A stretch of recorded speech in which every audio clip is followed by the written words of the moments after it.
Olá, estamos começando mais uma edição do Nuclear Cast. Eu sou Marla Sabino, repórter da Agência Estado, estou aqui a convite da Abdam.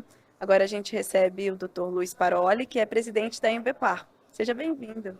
Muito obrigado, Marla. Muito obrigado pelo convite da Bidam. Muito obrigado. É um prazer muito grande poder estar aqui, falar um pouquinho sobre energia nuclear, sobre as tecnologias nucleares e ter essa conversa gostosa com você aqui. Tá Ótimo. bom? Vou pedir para o senhor começar falando um pouquinho da Embepar. É uma estatal relativamente nova, né, que veio ali na esteira da privatização da Eletrobras. Queria que o senhor falasse um pouquinho sobre o que a empresa faz, quais áreas ficaram com a Embepar. Uhum. Perfeito. Como você disse, a Embepar é uma empresa, na verdade, muito jovem. É uma empresa que tem menos de Eu dois. fui um pouco Você foi bondosa. comedida. Cometido. É uma empresa muito jovem, né? É uma empresa que tem menos de 2 anos de idade. Ela está ainda se estruturando e ela foi formada junto com a privatização, foi uma necessidade até em relação à privatização da Eletrobras. Existem algumas áreas, né, no setor de energia que não podem ser privatizadas, né? Então, por exemplo, Itaipu. Itaipu é uma binacional, portanto, o acordo feito entre Paraguai e Brasil não permite que a controladora de Itaipu não seja uma empresa 100% pública ou com controle público, né? No mínimo com controle público. E também as questões nucleares, também a gente fala, é um monopólio, né, do Estado, inclusive está na Constituição. Então, empresas como a Eletronuclear, que é dona de Angra 1, 2, e agora a gente tem que construir a Angra 3, e mais o INB, que é Indústrias Nucleares Brasileiras. O que essas empresas fazem, né? Vamos começar agora de trás para frente, porque eu acho que é muito importante. O Vai. INB, ele é responsável por toda a cadeia de produção de urânio até o urânio enriquecido.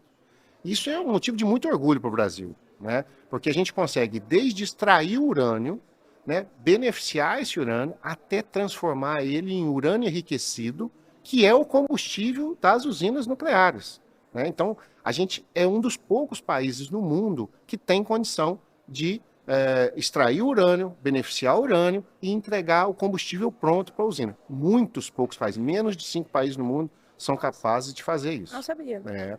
O Brasil também tem em relação ao urânio, tem uma posição muito privilegiada.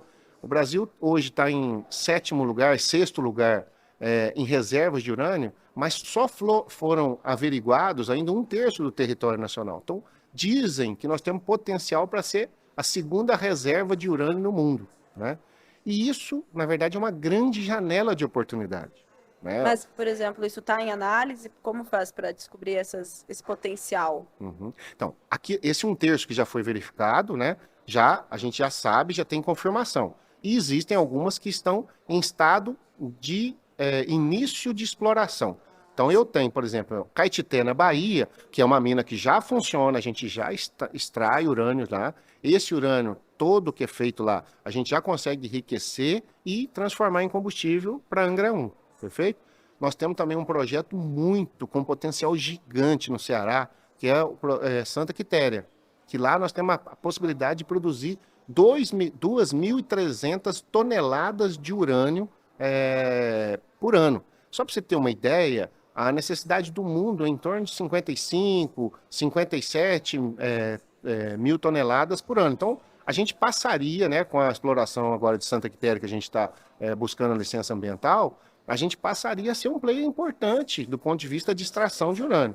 E aí precisamos aumentar, já temos um projeto para isso também no INB, é um projeto que chama o CEL, que é a gente transformar hoje a nossa fábrica de enriquecimento numa fábrica que tem a potência, tem a condição de produzir todo o urânio necessário para as usinas de Angra 1, 2 e 3. Portanto, a gente dominaria a cadeia. E isso traz para o Brasil uma vantagem competitiva muito grande. Nós estamos num momento no mundo que a guerra da Ucrânia, né, em especial a da Ucrânia, né, em função da Rússia estar envolvida, fez com que o preço do urânio no mundo triplicasse de preço, né? O preço ficasse 3 vezes maior. Alguma coisa em torno de $20 por libra, e hoje nós estamos trabalhando com preço na ordem de $72 por libra. Subiu muito o preço. Então, se a gente já tivesse, por exemplo, explorando Santa Quitéria, poderíamos ser exportadores de urânio num preço que viabilizaria muito os projetos. Então, A Embepar, embora jovem, no setor nuclear, ela tem uma responsabilidade muito grande. E ontem, aqui na abertura do evento, né, inclusive falei sobre isso, que à medida que as pessoas foram falando e tal, é lógico que tem a questão da agricultura, tem a questão medicinal, mas desde a exploração até a produção de energia, a Embepar é responsável por tudo isso. Então, ela tem uma grande relevância no setor nuclear. Ótimo. O senhor falou várias vezes, já citou aqui, Angra 3, que é uma grande questão, né? O governo está analisando a conclusão da obra. Imagino que a Embepar tenha uma participação nessa discussão, né, como gestora da eletronuclear. Queria saber uma avaliação do senhor, como isso está tramitando, como vocês veem isso? Então, a questão de Angra 3, a discussão é o seguinte: como nós tivemos algumas paradas, né, na construção, isso gerou alguns custos a mais, né? E a legislação, ela diz que todos os custos da energia nuclear são transferidos para a tarifa, né? Então, como a gente teve essas paradas e algumas perdas de recurso mesmo, que uma obra parada, ela gera prejuízo e tudo mais, e financiamentos que já tinham sido feitos, né? Então isso prejudicou muito o custo da obra. Quando a gente, então, vai transformar isso tudo em tarifa, fica caro para o consumidor, né? Então é essa a discussão. A discussão não é se nós temos condição de construir Angra ou não temos condição de construir Angra. A Embepar, junto com a Eletrobras, tem os financiamentos para construir Angra, a gente consegue construir Angra. Mas na regra que existe hoje, né, todo esse custo é transferido para o consumidor. Isso estava trazendo uma tarifa em torno de R$ 700, certo? E essa é a grande discussão, né? Nós estamos fazendo, dei algumas ideias ao BNDES. O BNDES fez um novo estudo, me apresentou na semana passada. Ainda é um estudo não exaustivo, portanto, tem alguns detalhes que ainda podem ser trabalhados. Onde a gente tem a possibilidade de trazer esse custo para casa de R$ 450. Aí sim fica muito palatável. A gente não tira do consumidor, né? Não faz o consumidor pagar um preço tão caro e, ao mesmo tempo, termina essa obra que é fundamental para o setor elétrico brasileiro e, mais ainda, para o setor nuclear brasileiro. A gente ter essas usinas aqui significa que o Brasil, e ter mais o INB e todos esses projetos que eu já falei, significa que o Brasil sai de ser um pequeno player nuclear, né, para se transformar num player relevante. A gente pode exportar, se a gente terminar o céu, se a gente conseguir explorar Santa Quitéria, se a gente tiver as nossas usinas, a gente pode fornecer tudo que as usinas precisam e ainda exportar urânio ou até o urânio enriquecido, que a gente também tem, graças à Marinha, temos tecnologia para fazer aqui no Brasil. As perspectivas parecem boas, mas qual o desafio para tudo isso? Na verdade, em relação à INB, né, a Santa Quitéria, o grande desafio é a questão ambiental, né? Nós estamos trabalhando junto ao IBAMA. O nosso intuito é fazer com que Santa Quitéria entre no PAC para que a gente tenha um fast track em relação à questão ambiental. No caso de Angra 3, também temos, né, conseguimos colocar o estudo de viabilidade de Angra 3 no PAC. Isso foi um passo importante, porque em algum momento tinha-se dúvida se ia entrar ou não, mas conseguimos colocar. Falei com a ministra Miriam em relação a isso, ela foi muito sensível, a Casa Civil foi muito sensível a essa questão, então isso foi bastante importante.